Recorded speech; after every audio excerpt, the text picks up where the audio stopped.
Shalom, salam sejahtera bagi kita semua. Hari ini kita bersyukur, bersuka cita oleh karena kita merayakan hari yang luar biasa, hari Paskah.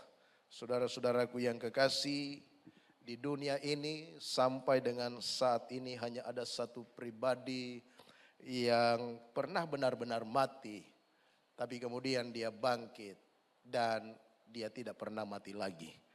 Itulah Tuhan kita Yesus Kristus. Saudara-saudara, di dalam Tuhan kita Yesus, ada begitu banyak orang bertanya, apa bukti Yesus bangkit? Apa benar Yesus bangkit? Catatan-catatan Alkitab secara historis memberikan kita sebuah keyakinan bahwa memang benar-benar Yesus bangkit. Saudara, paling tidak ada 5 bukti secara historis Yesus itu bangkit, saudara. Bukti yang pertama adalah kuburnya kosong. Kubur kosong itu membuktikan Yesus benar-benar bangkit. Waktu kami ada di Israel, kami dalam tur rohani itu kami diajak untuk mengunjungi tempat Yesus diletakkan dalam kubur yang kosong. Kubur itu kosong, saudara. Saudara, bukti yang kedua adalah Kristus menampakkan dirinya. Bukan hanya pada 1-2 orang. Tapi dalam catatan 1 Korintus pasal 15 ayat 3 sampai dengan ayat yang ke-8. Dia menampakkan dirinya kepada kurang lebih hampir 500 orang dalam waktu yang berbeda di tempat yang berbeda. Saudara-saudaraku yang kekasih, bukti yang ketiga, dia mentransformasi hidup para pengikutnya, para murid-muridnya. Saudara, Petrus adalah seorang yang penakut. Petrus adalah seorang yang pengecut. Dia menyangkal Tuhan Yesus ketika Tuhan Yesus akan disalib. Lalu kita mendengar berita tentang 3 kali ayam berkokok, saudara. Bagaimana Petrus menyangkal Tuhan Yesus. Tetapi saudaraku, pada akhirnya dia ditransformasi oleh kuasa kebangkitan Kristus. Hidupnya menjadi hidup yang luar biasa. Dia mengabarkan Injil. Bahkan dia rela mati untuk satu keyakinan bahwa Yesus benar-benar bangkit dari kematian. Tidak hanya dia, saudara-saudara, tapi banyak murid-muridnya. Tidak hanya murid-muridnya yang lain. Saudara, Paulus. Paulus itu adalah seorang penganiaya orang Kristen. Dia membunuh orang-orang Kristen. Tetapi kemudian saudara, dia mengabarkan Injil luar biasa.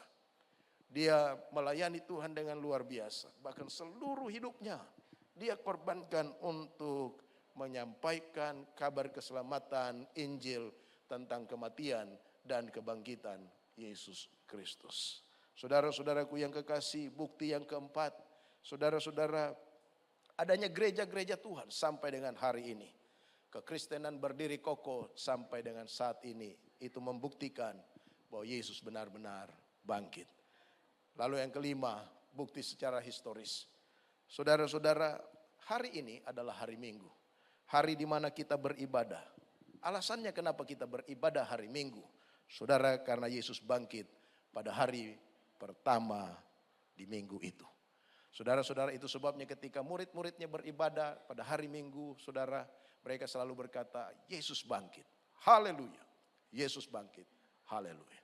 Saudara-saudara, ini paling sedikit 5 bukti secara historis menunjukkan kebangkitan Yesus. Kita bersuka cita oleh karena kebangkitan itu. Kita yang penuh dengan pergumulan, kita yang penuh dengan masalah dan tantangan hidup, saudaraku, lewat kebangkitan Yesus, kita mengalami kuasa kebangkitannya yang luar biasa. Saudara, kuasa kebangkitan Kristus itu, saudara-saudara, meneguhkan kita, saudara. Kenapa, saudara? Karena kita punya utang dosa sudah lunas dibayar. Itu khotbah tadi pagi dalam ibadah raya pertama dan kedua. Lalu kebangkitan Kristus disebutkan dalam khotbah itu pagi tadi juga, bahwa dia telah mengalahkan maut. Maut adalah ketakutan terbesar manusia. Orang tidak mau, orang pingin hidup selama-lamanya di dunia ini. Orang paling takut mati, itu sebabnya orang merawat dirinya, memperbaharui hari-hari hidupnya. Supaya apa? Supaya dia tidak mati. Orang takut mati. Tetapi Yesus telah mengalahkan ketakutan terbesar dari manusia, yaitu kematian. Itulah kuasa kebangkitan Kristus. Kuasa kebangkitan Kristus juga itu memampukan saya dan saudara sebagai orang yang percaya kepada Dia. Untuk apa saudara? Untuk melayani Tuhan. Itu 3 bagian khotbah yang disampaikan tadi pagi. Hari ini kita akan bersama-sama juga belajar tentang kuasa kebangkitan Kristus yang saya ambil dari kitab Yohanes pasal 20 ayat 19 sampai dengan ayat yang ke-23. Yohanes pasal yang ke-20 ayat 19 sampai dengan ayat 23. Saya baca bagi kita sekalian. Lembaga Alkitab menulis dalam Yohanes pasal 20 ayat 19 sampai 23 ini dengan perikop Yesus menampakkan diri kepada murid-muridnya. Ayat 19, ketika hari sudah malam, pada hari pertama minggu itu, berkumpullah murid-murid Yesus di suatu tempat dengan pintu-pintu yang terkunci karena mereka takut kepada orang-orang Yahudi. Pada waktu itu datanglah Yesus dan berdiri di tengah-tengah mereka dan berkata, "Damai sejahtera bagi kamu." Dan sesudah berkata demikian, ia menunjukkan tangannya dan lambungnya kepada mereka. Murid-murid itu bersuka cita ketika mereka melihat Tuhan. Maka kata Yesus sekali lagi, "Damai sejahtera bagi kamu, sama seperti Bapa mengutus aku, demikian juga sekarang aku mengutus kamu." Dan sesudah berkata demikian, ia mengembusi mereka dan berkata, "Terimalah Roh Kudus. Jikalau kamu mengampuni dosa orang, dosanya diampuni. Dan jikalau kamu menyatakan dosa orang tetap ada, dosanya tetap ada." Sedemikian jauh pembacaan firman Tuhan. Berbahagia kita yang membaca, menyimpan dan mempraktekannya dalam kehidupan kita sehari-hari. Saudara, di satu kota kecil di Amerika Serikat ada sepasang suami istri yang kira-kira usia mereka 60 tahun. Kebiasaan mereka setiap pagi mereka berolahraga jalan pagi, saudara. Satu hari mereka ingin berjalan pagi bersama-sama. Tapi ketika mereka ingin berjalan pagi, berolahraga pagi bersama-sama, lalu sang istri membatalkan untuk ikut bersama suaminya untuk pergi jalan pagi. Pergilah suaminya sendiri untuk berjalan pagi, saudara. Kurang lebih setengah jam kemudian, tiba-tiba istri yang tinggal di rumah mendengarkan dering telepon dan kemudian dia mengangkat telepon. Waktu dia angkat telepon, saudara, seorang perawat dari sebuah rumah sakit yang tidak jauh dari rumah mereka itu menelpon, mengatakan bahwa suami ibu mengalami serangan jantung dan kemudian di rumah sakit ini dia meninggal dunia. Betapa terkejutnya sang istri ini, betapa sedih hatinya mendengarkan berita itu. Lalu dengan kesedihan itu dia bergegas-gegas mempersiapkan diri untuk pergi ke rumah sakit melihat suaminya yang disampaikan telah meninggal dunia itu. Lalu kemudian dia mengambil kunci mobil dan menuju ke garasi mau pergi ke rumah sakit itu.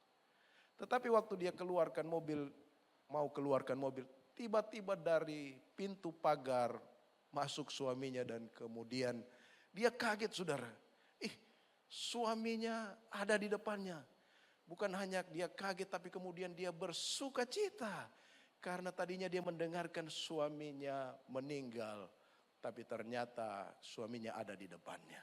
Saudara-saudaraku yang kekasih, rupanya waktu suaminya pergi berjalan-jalan, saudara, dompetnya jatuh dan kemudian seseorang mengambil dompet itu, kurang lebih usianya sama dengan suaminya. Lalu kemudian orang yang mengambil dompet itu kena serangan jantung, dibawa ke rumah sakit oleh seseorang dan kemudian meninggal. Waktu dilihat dompet itu dan diteleponlah ibu ini. Saudara-saudaraku yang kekasih, apa yang mau saya sampaikan dari kisah ini? Kisah ini mau menekankan betapa bersukacitanya seseorang yang menyangka, yang berpikir bahwa orang yang dikasihinya sudah meninggal. Tetapi ternyata kemudian hidup dan berdiri di hadapannya, berdiri di depannya. Inilah kira-kira yang mungkin dialami oleh murid-murid Tuhan Yesus yang telah kita baca dicatat dalam Yohanes pasal 20 ayat 19 sampai 23 ini.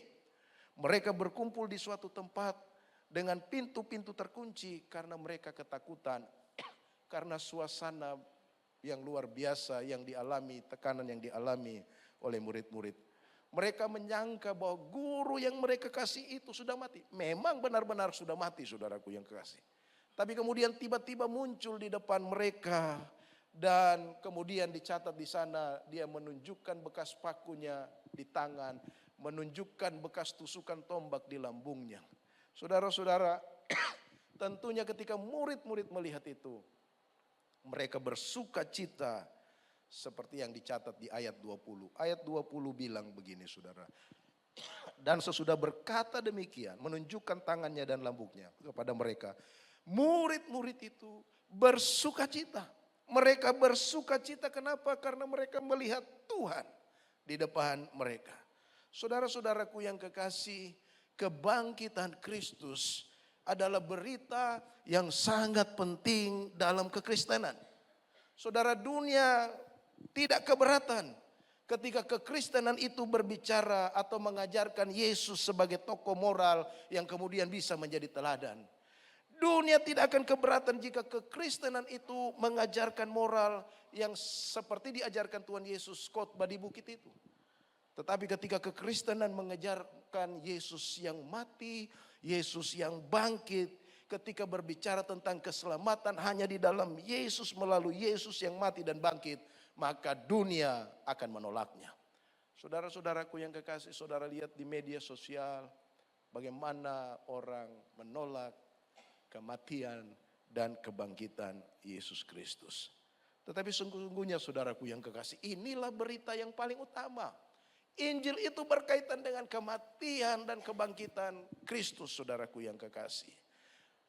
Kalau kebangkitan ini tidak ada, kata khotbah tadi pagi bahwa sia-sialah iman saya dan saudara, sia-sialah iman saya, sia-sialah iman Bapak Ibu sekalian, sia-sia iman semua orang Kristen. Saudara-saudaraku yang kekasih di dalam Tuhan. Paskah ini mau mengingatkan akan kuasa Kristus yang bangkit dari kematian. Dan tentunya berdampak bagi saya dan saudara, berdampak bagi orang yang percaya, bagi murid-muridnya pada waktu itu. Saudara, apa yang mau disampaikan oleh Yohanes pasal 20 ayat 19 sampai dengan 23, saudara. Ini mau mengajarkan kepada saya dan saudara bahwa Tuhan menghendaki kita sebagai orang yang percaya, yang sudah mengalami kuasa kebangkitan Kristus, bisa berdampak dalam hidup ini dengan apa, saudara? Dengan mengabarkan keselamatan yang hanya di dalam Yesus Kristus yang sudah mati dan bangkit. Lalu pertanyaannya bagi saya dan saudara, dengan cara apa dan bagaimana kita mengalami kuasa kebangkitan itu berdampak dalam kehidupan kita, bisa mengabarkan Injil keselamatan tentang kematian dan kebangkitan Kristus kepada orang lain. Berdasarkan teks-teks yang kita baca ini, dalam Yohanes pasal yang ke-20 ayat 19 sampai 23. Ada 3 hal yang ingin saya bagikan. Bagaimana saya dan saudara yang sudah mengalami kuasa kebangkitan Kristus itu bisa berdampak dalam hidup ini dalam menyampaikan tentang kabar keselamatan, tentang Injil Kristus Yesus yang mati dan bangkit itu. Yang pertama, saudaraku yang kekasih, dengan cara apa dan cara bagaimana? Yang pertama, dengan cara hidup dalam damai sejahtera. Coba saudara perhatikan ayat 19 bagian B dan ayat yang ke-21. Di ayat 19 bagian B di sana dikatakan oleh Yesus, firman Tuhan, di tengah-tengah mereka, dia hadir di tengah-tengah mereka dan berkata, damai sejahtera bagi kamu. Lalu ayat 21 Yesus ulang kalimat ini. Maka kata Yesus sekali lagi, damai sejahtera bagi kamu. Saudara, apa arti perkataan damai sejahtera yang dikatakan Yesus kepada murid-muridnya pada waktu itu? Saya percaya damai sejahtera yang disampaikan Yesus kepada murid-muridnya pada waktu itu untuk menenangkan mereka. Mereka yang mengalami ketakutan, kekhawatiran karena tekanan dari para orang Farisi, para tentara Romawi. Dalam keadaan itu mereka takut. Tetapi Yesus datang untuk memberikan damai dan sejahtera bagi mereka. Tapi saudaraku yang kekasih, ada satu bagian penting yang tersirat di dalam kalimat damai sejahtera yang ingin disampaikan Yesus kepada murid-muridnya Tentang apa saudara? Tentang pengampunan. Bagaimana Yesus memberikan pengampunan kepada murid-muridnya pada waktu itu. Dalam konteks pembacaan ini saudara, sebelum Yesus akan disalibkan, sebelum Yesus akan dianiaya, Yesus di pasal 16 dalam kitab Yohanes ini, dia sudah berkata kepada murid-muridnya, nanti saya akan disalibkan, nanti saya akan dianiaya, bahkan nanti saya akan dibunuh. Lalu murid-muridnya dengan segera membela Yesus, oh kami akan berusaha membela engkau, kami akan melindungi engkau, bahkan kami juga mau untuk dipenjara bahkan mati sekalipun. Petrus pun bilang demikian. Sekali-kali jangan terjadi padamu. Lalu Yesus bilang kepada Petrus pada waktu mereka akan masuk ke Yerusalem, hanyalah iblis daripadamu. Saudara-saudaraku yang kekasih, ketika Yesus datang di ruangan yang kosong itu, ruang di mana mereka berkumpul itu, Yesus bisa marah kepada murid-muridnya, kenapa kalian takut? Kenapa kalian melarikan diri saya? Bisa saudara dia marah kepada mereka, kenapa kalian meninggalkan saya? Tetapi Yesus tidak melakukan itu. Yang dia lakukan adalah damai sejahtera bagi kamu. Ini mau mengatakan kepada murid-muridnya, aku mengampuni kalian. Aku memberikan pengampunan kepada kamu.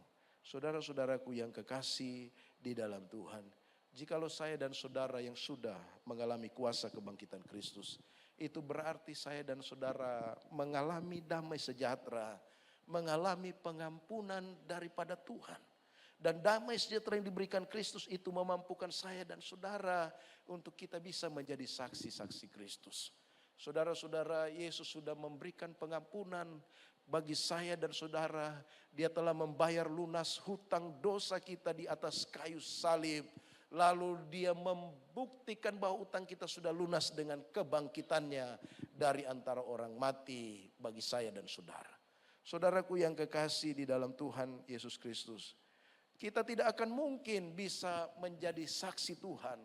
Kita tidak mungkin bisa mengabarkan Injil tentang Yesus yang mati dan bangkit kalau saya dan saudara tidak mengalami damai sejahtera, pengampunan daripada Tuhan.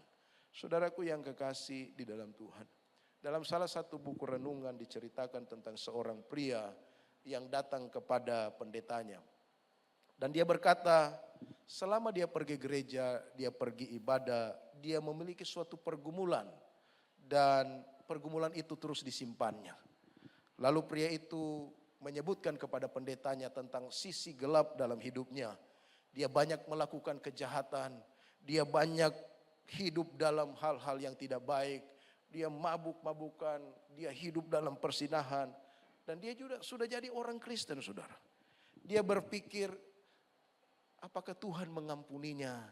Dia seringkali mengalami kehilangan damai sejahtera. Lalu kemudian pendeta itu mengajaknya ke sebuah danau dekat dari gereja itu. Lalu waktu sampai di pinggir danau, pendeta itu berkata kepada pria itu, ambil batu yang kecil, lalu lempar ke danau yang dalam itu. Dia ambil batu yang kecil, lalu kemudian dia lempar ke danau itu. Lalu kemudian batu itu tenggelam. Lalu pendeta itu kemudian kembali menyuruhnya mengambil batu yang besar. Waktu disuruh ambil batu besar, dia ambil batu besar. Lalu pendeta itu juga menyuruh melemparkannya ke danau yang dalam itu. Dia lemparkan batu yang besar itu ke danau yang dalam. Dan waktu dilempar, batu itu juga tenggelam. Pendeta itu bertanya, dari batu yang kecil sampai batu yang besar yang kamu lemparkan itu, mana yang akan muncul ke permukaan? Pria itu menjawab, dua-duanya tenggelam dan tidak mungkin muncul ke permukaan. Pendeta itu kemudian berkata kepada pria yang kehilangan damai sejahtera itu, demikian juga dosa-dosamu yang kamu sudah akui di hadapan Tuhan Yesus Kristus. Kalau kamu mohon ampun, kamu bertobat, kamu pasti diampuni. Saudara-saudara, dia mengalami damai sejahtera mendengarkan kata-kata dari pendeta itu. Di dalam Mika pasal 7 ayat 19 pendeta itu berkata, firman Tuhan berkata, dia mengutip Mika 7 ayat 19. Biarlah ia kembali menyayangi kita, menghapuskan kesalahan-kesalahan kita, dan melemparkan segala dosa kita ke dalam tubir-tubir laut. Saudara, dosa saya dan saudara diampuni secara tuntas. Saudara-saudaraku yang kekasih di dalam Tuhan, pria itu kemudian mengalami damai sejahtera yang sejati karena dia tahu dia sudah diampuni. Dia mengalami pengampunan yang sejati dari Allah.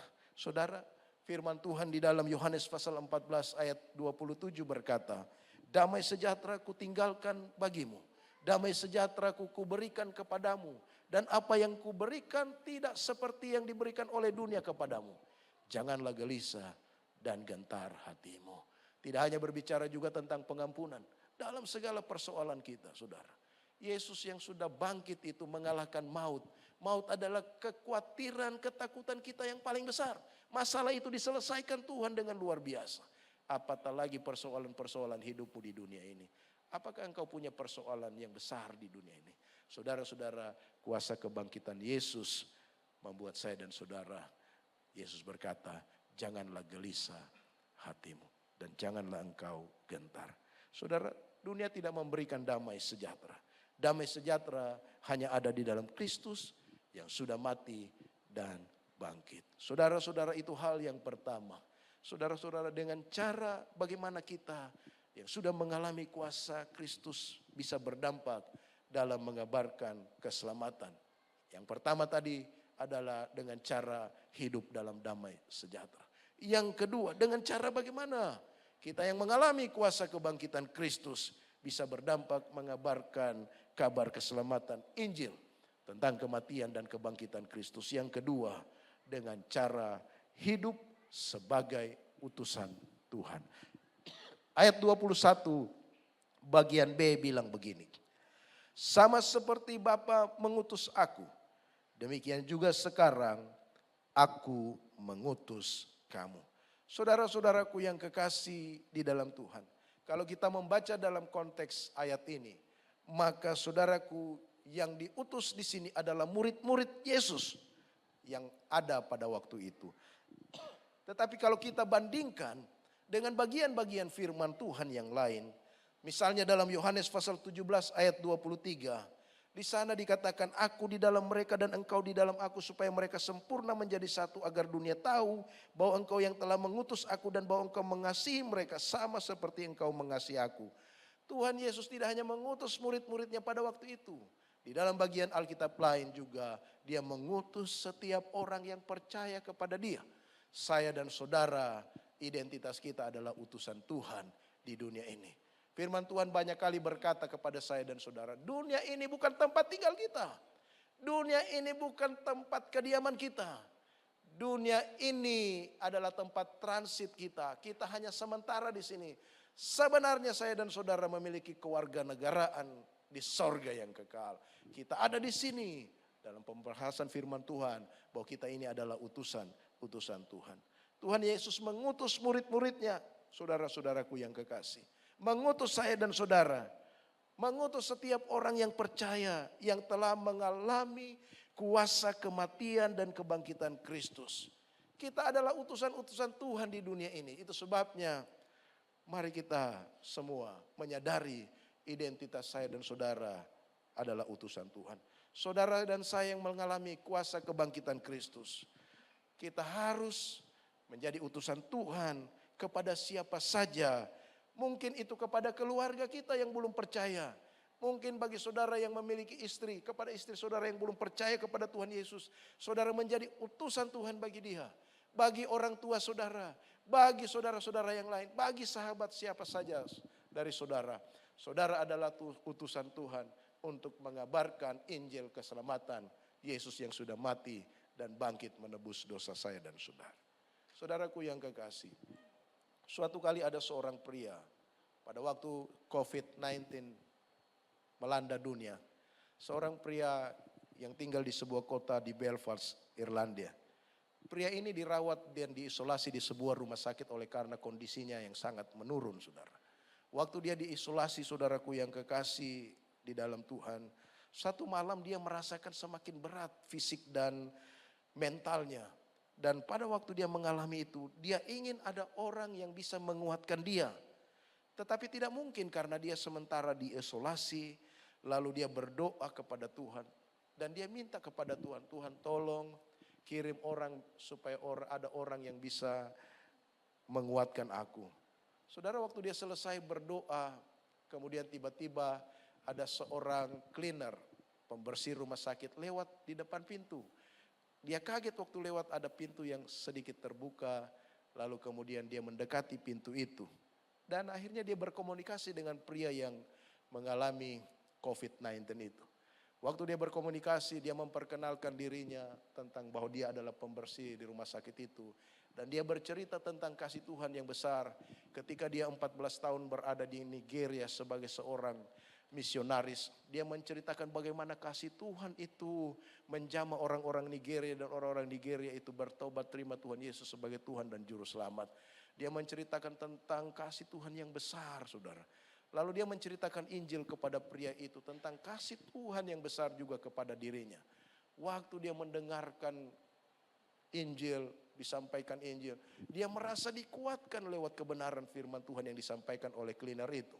Dan pada akhirnya saudaraku yang kekasih, lewat penguatan itu, cleaner itu kemudian minta pamit supaya dia bisa mendoakan pria itu. Waktu didoakan saudara, dia merasa lagi mendapatkan kekuatan lagi.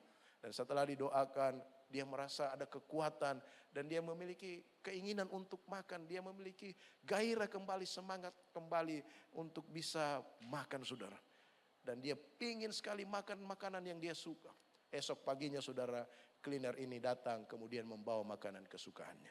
Saudara-saudaraku yang kekasih, kisah ini saya ingin sampaikan kepada kita. Memperlihatkan bahwa seorang cleaner ini, dia menyadari dirinya telah mengalami kuasa kematian dan kebangkitan Kristus. Dia menyadari bahwa dia adalah utusan Tuhan yang mau memberitakan kasih Tuhan kepada orang lain. Saudara dan saya adalah orang yang telah mengalami kuasa kebangkitan Kristus. Kita memiliki identitas adalah utusan Tuhan. Mari kita menjadi berkat bagi orang lain. Bagi siapa saja kita menjadi berkat. Saudara dan saya mungkin ada orang-orang yang perlu kita perhatikan. Mari kita bisa menjadi berkat. Sehingga nama Tuhan dipermuliakan, saudara-saudara. Itu hal yang kedua. Hal yang ketiga dan yang terakhir. Saudara-saudara, dengan cara bagaimana saya dan saudara yang telah mengalami kuasa kebangkitan Kristus mengabarkan keselamatan itu. Bukan hanya kita hidup dalam damai sejahtera Tuhan. Bukan hanya kita memahami bahwa kita ini adalah utusan Tuhan. Tetapi juga yang ketiga, kita yang sudah mengalami kuasa kebangkitan Kristus, kita hidup di dalam kuasa Roh Kudus. Kita baca di ayat yang ke-22. Di sana dikatakan begini. Dan sesudah berkata demikian, ia mengembusi mereka dan berkata, terimalah Roh Kudus. Saudara, apa arti ayat ini, saudaraku yang kekasih? Seorang teolog bernama D.A. Carson, dia berkata begini. Ketika Tuhan Yesus mengembusi murid-muridnya dan berkata, terimalah Roh Kudus. Itu menjadi simbol tentang hari Pentakosta, hari turunnya Roh Kudus 50 hari setelah Yesus bangkit dari kematian. Itu kata D.A. Carson. Lalu Calvin bilang begini, itu adalah pemberian Roh Kudus di muka yang pemenuhannya adalah pada hari Pentakosta. Tapi saudaraku yang kasih di dalam Tuhan, yang pasti adalah pemberian Roh Kudus kepada seorang percaya. Bukan hanya saya dan saudara nanti akan memiliki Roh Kudus, tetapi hidup di dalam kuasa Roh Kudus. Saudaraku yang kekasih, orang yang percaya, yang telah mengalami kuasa kebangkitan Kristus, Tuhan kemudian akan memperlengkapi orang-orang percaya itu dengan apa, saudara? Dengan kuasa Roh Kudus. Sehingga memampukan orang percaya bisa melayani Tuhan. Memampukan setiap orang percaya bisa membawa kabar keselamatan kepada setiap orang. Makanya di ayat 23 dibilang begini, jikalau kamu mengampuni dosa orang, dosanya diampuni. Dan jikalau kamu menyatakan dosa orang itu tetap ada, dosanya tetap ada. Ayat ini mau menjelaskan kepada kita bahwa perkataan Tuhan Yesus ini bagi orang percaya yang sudah mengalami kuasa kebangkitan Kristus. Waktu dia mengabarkan Injil, mengabarkan berita keselamatan, dia diberi hak untuk mengatakan kepada orang yang sudah menerima Tuhan Yesus Kristus untuk dia diselamatkan dan dosanya diampuni. Tapi ketika orang percaya memberitakan Injil dan orang kemudian menolak pemberitaan Injil itu, orang percaya itu diberi hak untuk mengatakan keberanian bahwa dosanya tidak diampuni dan dia akan menuju pada kebinasaan yang kekal. Saudara-saudaraku yang kekasih, dengan keberanian seperti ini yang diberikan oleh kuasa Roh Kudus, memampukan kita untuk memberitakan Injil. Saudara, seperti Petrus dan murid-murid yang lain, yang pada awalnya mereka takut, tetapi ketika mereka mengalami kuasa Roh Kudus, dikuasai oleh Roh Kudus, mereka kemudian berani memberitakan Injil. Bahkan ada bahaya mati, kematian, tantangan, mau dihukum mati, mereka tetap berani menyampaikan Injil Kristus. Hidup dalam kuasa Roh Kudus dapat terlihat dalam kehidupan saya dan saudara ketika saya dan saudara menyampaikan kabar keselamatan kepada setiap orang. Dalam segala kehidupan saya dan saudara, dalam tanggung jawab yang Tuhan berikan kepada kita masing-masing, mari kita hidup untuk menyampaikan kabar keselamatan kepada setiap orang dengan kuasa Roh Kudus yang diberikan Tuhan kepada saya dan saudara. Saudara-saudaraku yang kekasih, bukan hanya itu, kita dimampukan oleh kuasa Roh Kudus untuk apa? Hidup dalam ketaatan, hidup kuat ketika penderitaan datang, hidup kudus dalam dunia yang tercemar ini. Saudara-saudaraku yang kekasih di dalam Tuhan, saya ini bergumul. Kenapa saudara saya selalu bergumul sebagai seorang hamba Tuhan, sebagai seorang pelayan Tuhan? Saya bergumul tentang ketika saya ingin menyampaikan firman Tuhan. Bergumulnya apa? Saya ini orang yang biasa takut, kurang berani, kurang cakap berbicara. Itu pergumulan saya, saudara. Saya juga khawatir apakah saya ini bisa menjadi orang yang bisa taat terus menerus, saudara. Saudara-saudaraku yang kekasih, tapi dalam segala pergumulan itu saya ingat bahwa pemeliharaan Tuhan, penyertaan Tuhan melalui penebusannya bagi saya dan saudara, bagi saya, saudara-saudara, itu menjadi kekuatan bagi saya. Saya ingat bahwa Tuhan itu sudah mati bagi kita, Dia menebus kita. Waktu kita ingat itu, kita mengingat betapa kasih Tuhan luar biasa, saudara-saudara. Tuhan yang telah menyertai kita melalui Allah Roh Kudus. Dia tidak pernah mengecewakan saya dan saudara. Dalam hidup sehari-hari pun Dia tidak akan pernah mengecewakan kita. Tuhan yang saya kenal adalah juga menjadi Tuhan saudara. Sehingga saya mau mengatakan kepada saudara, di tengah-tengah masalah hidup yang kita hadapi, yang saudara hadapi dan alami, mari kita bersandar pada kuasa Roh Kudus. Bersandarlah pada Tuhan Yesus Kristus yang sudah mati dan bangkit untuk kita mendapatkan kekuatan hidup dalam dunia ini. Dalam kita taat kepadanya, dalam kita hidup di dunia ini mengalami banyak masalah, kita tetap setia kepada Dia.